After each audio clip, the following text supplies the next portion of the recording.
It's not that I don't expect us to make mistakes, but I expect us to handle them better. So I hope that the training that she receives will allow her to look at her implicit bias. So when we heard Tanisha Agee-Bell mention implicit bias yesterday here on Good Morning Tri-State, it got us thinking. In this case, a Mason teacher told Agee-Bell's son that his classmates might lynch him if he didn't focus on his studies. Then there was the story of the Kings rec basketball team with the racially insensitive names on their jerseys. And so as a result of those two stories, we heard many of you asking, how could these things happen here? And the answer could be implicit bias. It could be a big part of it. It's the attitudes or the stereotypes that we unconsciously have about people and groups. Tamika Artis is here now to explain what we can learn and how we can learn more about all of our biases. Yes, good morning, Chris and Catherine. Let's be honest, like no one wants to admit that they hold any stereotypes or discriminate against people intentionally. The Freedom Center has an interactive exhibition right now that can help all of us confront some of these tough truths about ourselves. It is called Open Your Mind Learning Lab. It's designed to help us understand and recognize bias and other forms of discrimination. Ryan Wynett manages the display. Over the last few decades, we've learned things from the cognitive and behavioral sciences that have shown us that what is going on beneath the surface, outside of conscious awareness and intent, might at the end of the day be responsible for driving a lot of problems in society to a degree much deeper than we thought even 10 years ago. Okay, so again, a tough topic here. So we decided to test our own implicit bias here at Good Morning Tri-State.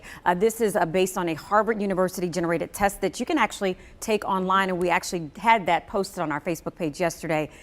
The results about race and ethnicity, I think, were pretty surprising for all of us. You both took the test. Yes. How'd you do? And well, you know, there's categories, and so I have a slight preference for lighter skin, which is typical of people with lighter skin, that they have a slight preference implicitly of those who look like them. And that's the whole idea, is discussing right, it. exactly. And so I took the test for skin tone and also for race. And interestingly enough, it said that I had a slight moderate preference for European white Americans, but I had a slight preference toward darker toned people. So two completely opposite. Yeah, very different. What about you, Chris? I was neutral, but I struggled with the test because you're supposed to work rather Very quickly, quickly, yeah. and I was probably a little bit slower than most, but I was you were technically neutral. This is something that you've used in your ethics class at UC. Just yesterday, I teach a media issues and ethics class, and the whole idea is none of us are without bias. That's the whole idea. We all have it. It's about figuring out what it is and trying to suppress it.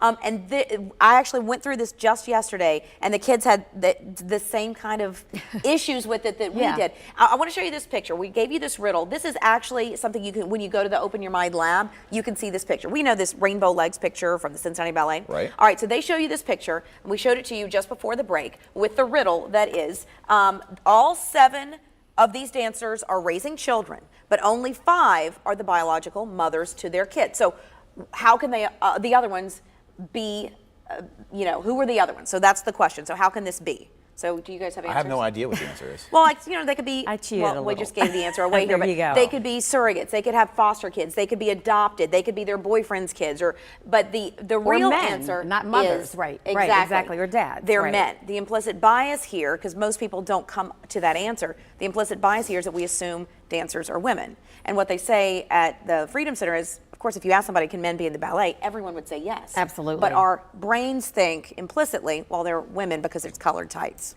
So really quickly, though, Wynett says that this does not mean that we're all racist or we have issues. He basically says these are just areas in your life where you may want to pay attention, that you may have a bias. And so there you go. Tough conversations to talk about, but really, really surprising and I think enlightening as well. Absolutely. Tamika, thanks for your work. Thank you.